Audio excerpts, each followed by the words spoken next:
Sometimes games just release and don't live up to expectations. It probably doesn't mean that the game at the end of the day was bad, just that it simply wasn't as good as its last entry. And that's what I have for you today. 5 JRPGs that dropped the ball. I asked you guys hit the like button as always, and well, let's get started.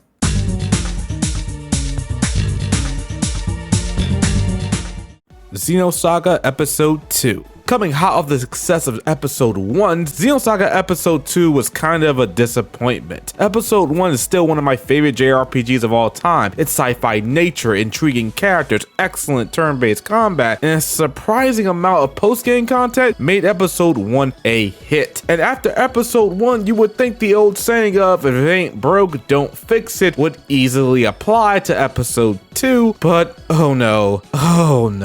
Episode 2 decided to course correct for whatever reason. For starters, the game's character design saw a sudden shift to a more realistic aesthetic, robbing them of their unique look and nearly made them less appealing as characters, almost looking generic. Cosmos goes from looking like one of the hottest and baddest androids I've ever seen in a game in Episode 1 to looking like, well, this.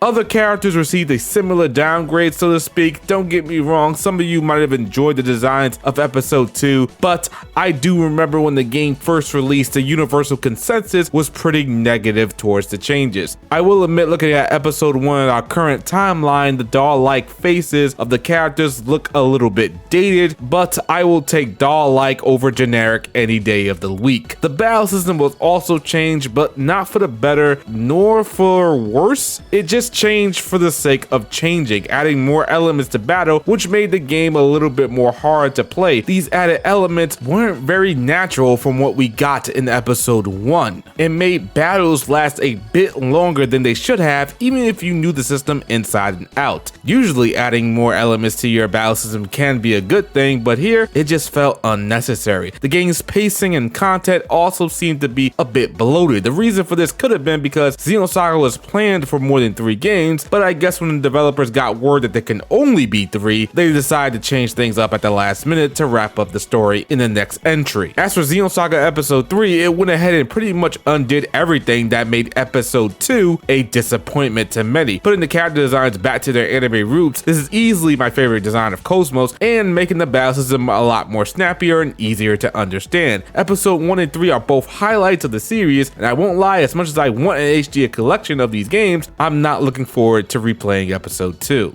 Final Fantasy 15. Oh boy, where do I start with Final Fantasy 15? Okay, let me at least start by saying the game has had some significant, I'm talking truly significant improvements since its initial 2016 release. A plethora of updates has made the game more stable, and a bunch of content was added to make it better than it was out the gate. I mean, even if that content was very manipulative, like having certain points in the story that a character would suddenly leave and come back later, and then it's like, what were you doing this whole time, and how do you have that scar? Oh, those questions and more get answered with DLC content. And even with all those updates, Final Fantasy 15 was a disappointment to many, including yours truly. Listen to me carefully. If you love Final Fantasy 15, then that's just okay, you know what? This is usually the part where the YouTuber tells you that if you like this game or whatever have you, that it's fine, more power to you or some shit. But I'm gonna keep it 100% real with you guys. If you love Final Fantasy 15 and think it's the best Final Fantasy, bar none, the fuck is wrong with you?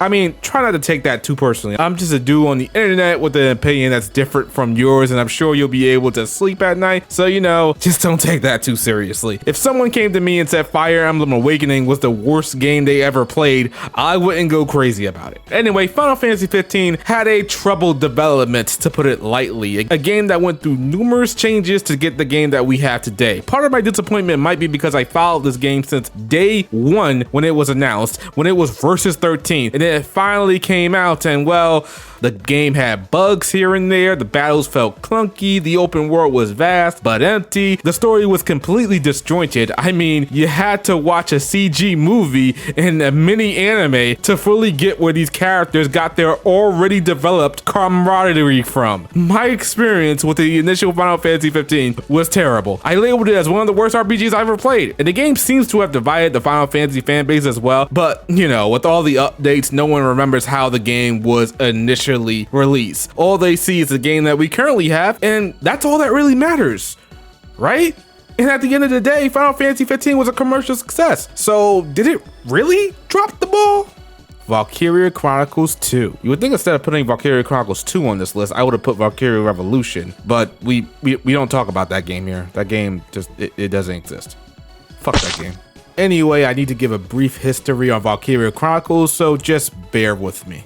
Valkyria Chronicles still to this day is one of my favorite JRPG series. I've said it once or twice and I'll say it again. Valkyria Chronicles 1 is my favorite, however, Valkyria Chronicles 3 is the best Valkyria Chronicles game, bar none. Like seriously, it's not even close. Now, Valkyria Chronicles 4 looked to Valkyria Chronicles 1 as a template. As a result, it kind of limited itself, taking a lot from it. And Valkyria Chronicles 2, well, stick with me, we'll get to Valkyria Chronicles 2 soon. Valkyria Chronicles 1 shocked the gaming world when it released, being an instant cult classic and one of the best RPGs you can get on PS3. It was praised for its vastly different approach to tactical combat. No one had ever seen a tactical game operate like Valkyria Chronicles. Its innovative gameplay at the time, its amazing cel-shaded graphics, this game looked gorgeous. Using the graphics engine adequately named Canvas, the game set out to look like a watercolor painting and completely nailed the look. The game went on to be received well by critics and fans alike. Now, the game might not have broken sales charts, but it was still on many people's radar. So of course, you would have to make a follow-up game or a sequel, and enter Valkyria Chronicles 2. The first thing you'll notice about Valkyria Chronicles 2 is that it moved to PSP to pretty much everyone's disappointment. One of the best things about Valkyria Chronicles 1 was its beautiful graphics, and now it was on the PSP, you stripped that away from it. Once you saw the rather lackluster sales of Valkyria Chronicles 1, you could probably take an educated guess why the sequel was moved to PSP. And with that move, the in-game graphics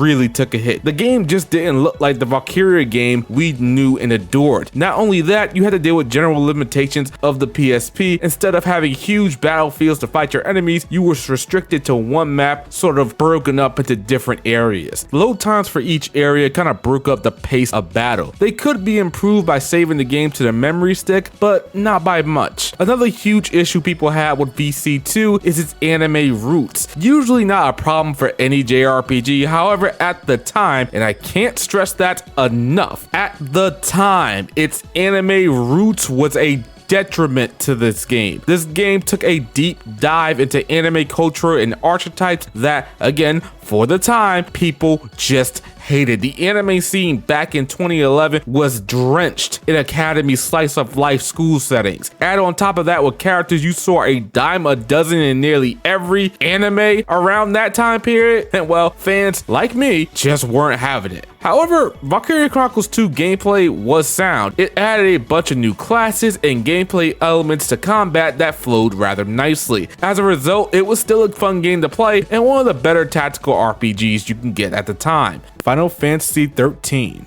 Oh, Final Fantasy 13. Now, I won't lie to you, Final Fantasy 13 is a game I need to replay over again to see if I still feel the same way about it. But this is another Final Fantasy that seems to have divided the fan base. As with Final Fantasy 15, the game was a commercial success, selling many copies, so on paper, it was just fine, right? Not so much. The game was criticized for its lackluster and confusing story, its linear nature, which I'm actually prepared to argue isn't so much of a bad thing. Not many games need to be this open-ended experience. Final Fantasy X was kind of structured in the same way, and I thought it was just awesome. Its battle system was pretty much automated, even having an auto option selection that would give you the best commands to use for the current situation. I mean, it wasn't exactly the best option to use, especially in boss battles. Its leveling system was also very linear. It gave gave the illusion of choice, but ultimately until you made it to a certain point in the game, that point being nearly towards the end, but you had a lot of content to do immediately, you couldn't really fully customize your character how you wanted for the majority of the story. Then again, Final Fantasy X kind of did this. Given the option of freedom I had with that game and customizing characters, I made Tidus into a magic caster, and that made me woefully underprepared for some encounters as I needed his natural skills to make some boss encounters easy. I guess Final Fantasy XIII wanted to avoid a similar scenario. However, all these issues didn't stop Final Fantasy XIII from having 2 sequels released, each one improving on the first game's problems. So, like with Final Fantasy 15, did 13 really drop the ball?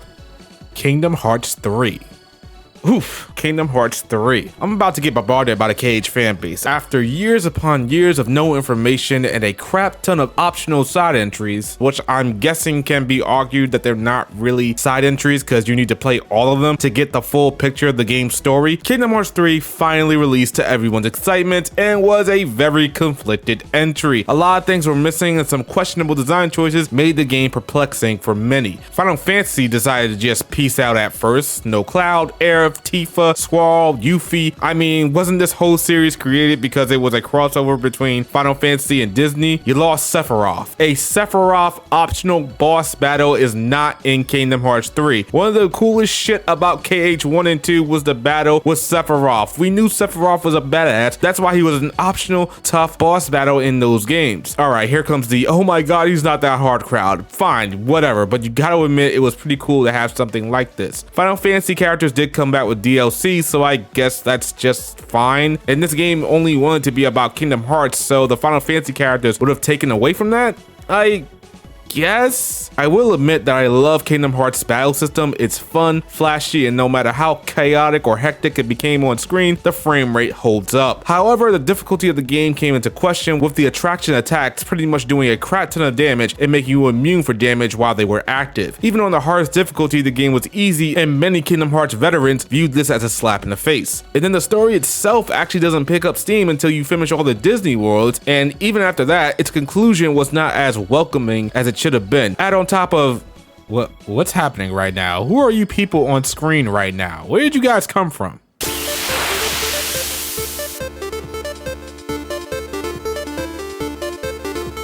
Who might you people be? We're the Kingdom Hearts Defense Force, and we don't take kindly to Kingdom Hearts slander. Yeah, that's right. Prepare to learn how great Kingdom Hearts 3 is by force. Well, okay, I guess we're doing this now.